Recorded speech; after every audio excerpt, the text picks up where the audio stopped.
Max, how's the squad? Eli, just is he a dead leg or something? No, he's fine. Yeah, everyone's available for selection out of the ones that were involved. Yeah, from Hearts. Yeah, he's fine.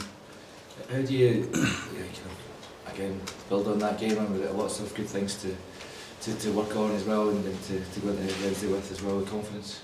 Yeah, take a lot from it when you play Hearts, Rangers, Celtic, all the big sides. You've got to be really good. Obviously, out of possession in so many aspects of the game, from defending counter-attacks, defending in open play and set play. So that was really positive. That we obviously got the clean sheet and not just the goalie in the back four, but you see Callum Hendry clearing the one off the line. So it's a full team. Obviously, the goalie and back four get a lot of credit and praise for clean sheets, but the full team defended really well, and I think we obviously had the best chances in the game as well. So if we can sharpen up in that aspect in the big games, then I'm sure we'll get the results that we want. You feel the progress you're making as a team, as a squad, is exactly what you'd be looking for at this stage. Third in the league in December is a kind of real positive sign, isn't it? Yeah, I'm not too concerned about league position at the moment, because teams have still to play a few games to everyone to equal up the games they've played. So we just want to keep getting good performances and then make sure that the performance leads to the right result for us. And come game 33 and 38, that's when we can really see the league table and worry about that. But yeah, we just want to keep preparing right and winning the games. How impressed have you been by Falkirk this season? Yeah, they've done well. I think when at the start of the season they maybe started a little bit slower, but they've certainly grown into this league, and they've got a really experienced manager who I've admired a little bit and watched a few interviews with him, and I think he's a little bit different to traditional Scottish managers, so I think that probably helps him as well. So and I think after the game here they probably got a lot of confidence from that, and they've gone on a decent run, and obviously at Ibrox yesterday they got a good result. So yeah, they'll be confident, and I think they actually play in a way which is similar to ourselves. So yeah, it should be a good game. How pleased have you been with how the players have responded from the Hampden disappointment over the past in November? Yeah, they've been excellent. I don't think we've necessarily spoken about that or made a big deal of it. It was a game that we didn't get the result that we wanted, and credit to St Mirren, they did better on the day, so fair enough. We just moved on from it relatively quickly and focused on the league games and took it a game at a time and prepared properly for them all, and we've so far had a decent return. And staying with the Cups, you look forward to playing Ross County again in the Scottish Cup? Yeah, that'll be a good game. No matter what division or where they are in the league or their form, that goes out the window in the Cup. So and we want to do well. It'll be great to get back to Hampden, but it's obviously a wee while away, so we'll focus on that when it comes up. And am I right thinking Masmanise will be unavailable because of international games soon, or is that? Yeah, I'm not sure the exact date, but he'll go away to AFCON, so it's great for him personally, and we'll enjoy watching his games. And we've got a great squad too.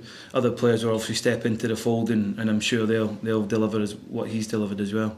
But it's not like he's available for the next couple of games? Yeah, I couldn't tell you the exact date, to be honest with you, so yeah. Okay. And just go back to Falkirk, you said there's a similarity in style. Do you think this game could be sort of one of the more entertaining of the midweek games, given the freedom with which the players seem to play? Yeah, possibly. Yeah, I mean, most teams do change their style against us. We've seen that to try and obviously counteract what we do in terms of our in possession play and the way we build up the game. So they may try and change again a little bit. I think they did it for the first game out here. But I think on the ball, at home, their fans will probably expect and demand them to play. So yeah, I mean, it could be an exciting game. We just have to wait and see. And finally for me, how big an achievement is it for Stephen O'Donnell to play make 200 appearances? Yeah, massive. He's a great personality. He's been a really consistent player for us. Obviously with his experience, he's good to have in that leadership group and with the other senior players. And yeah, from a coach's perspective, without blowing smoke up his backside, he's a good player to deal with and to work with, because he questions you, he challenges you in the right way, and he's always wants to know why we're doing things, and I think that's a good thing. Matt, I just ask you, just in general, how much are you enjoying working with Jens? You seem to have kind of closely aligned in terms of how you view the game, and is it just been quite seamless to kind of work together? Yeah, absolutely. It's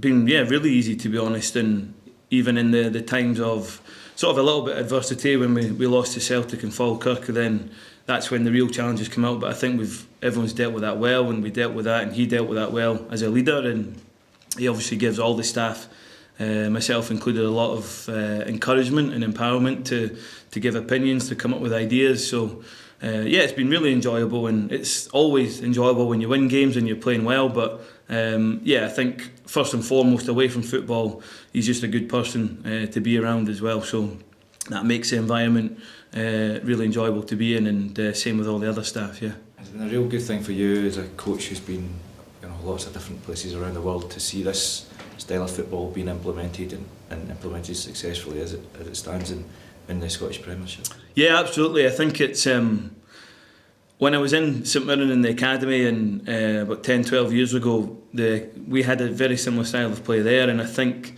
the first team tried to do it a little bit, but it was more like if there was a little bit of failure in it, come away from it entirely. Whereas obviously here, what we do and how the manager trusts the players, and the players obviously go and deliver on the pitch, it's, they have the confidence to go and do it. So I think it shows that with good coaching and good players that it's doable. It's never going to be perfect, because I don't think any style of play is. There's not one style of play that wins you every game. It's just more enjoyable to watch, more enjoyable to play, and I think obviously that's the case with us here. And I don't know why, but sometimes in, I would say, British football, there's maybe people think when you try and play in this manner, it's arrogance, compared to if you just go longer and win second balls, and that's deemed okay, which can be a little bit frustrating. But if you have the confidence and the self-belief and obviously the skills to coach it, then absolutely, why not? It was the key to, you mentioned it, St Mirren, maybe if it didn't work for a game or two, then it goes back the way. Obviously this has worked from the start here. You look at the Rangers game, the first league game, it was very evident the way the team's playing out the back. Has that been the key to getting the buy-in from the fans and the players, that they can see it working straight away almost? Yeah, absolutely, and the message that the manager's given to the fans, I think, in his press conferences through pre-season, the consistent messages through pre-season in terms of what we're doing in training, and then the realisation for the players that if they make a mistake playing that way, the staff, the manager isn't going to come down on top of them and make them tense and lose confidence. Obviously you don't want to repeat the same mistakes, but it's more like, how can we fix that mistake rather than don't do that again, or if that makes sense. So just finally, for me, it's in the last couple of games there have been wee tweaks to your formation and things. Is that kind of exciting part of it as well as a coach, when you've played against everybody once, you maybe need to work in wee different ways to keep that element of surprise? Yeah, absolutely. I think obviously every team, they might play a similar system, but they've got different qualities, different profiles of players, and the same for us. So it's like the Hibs game, for example, how can we best utilise our players to exploit the weaknesses of the opposition to give us obviously the result that we want. And as you say, that's the exciting part of coaching as well, coming up with a game plan together as a staff that we feel can help win us a game. It doesn't obviously work every time, but that's the exciting part. And I think the more games we play, the more teams will change, so we have to stay sort of one or two steps ahead to try and make sure that we're always going to be a threat the way we play. On that note, I'm sorry if I missed this question at the very start, because I missed the first answer.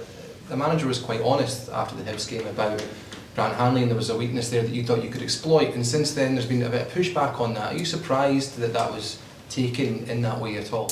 Yeah, a little bit. I don't think the manager was obviously saying that in any malicious way or to call out a particular player. I think it's just to show that we do think deeply about how we can set up our team to give us the best chance to win, and we don't want the game to be random in a sense and just go out there and hope for the best. We prepare properly. The analysts do a great job of preparing the sort of report on the opposition. So yeah, I think it's just to show that we are capable of changing. It's not a change of style of play. It was more obviously how we defended, but to give us the best chance to win. Yeah.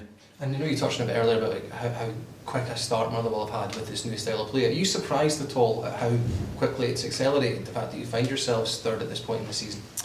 Not really, no. I think the club's really stable from my perspective, and that gives the manager and the staff the best conditions to work in.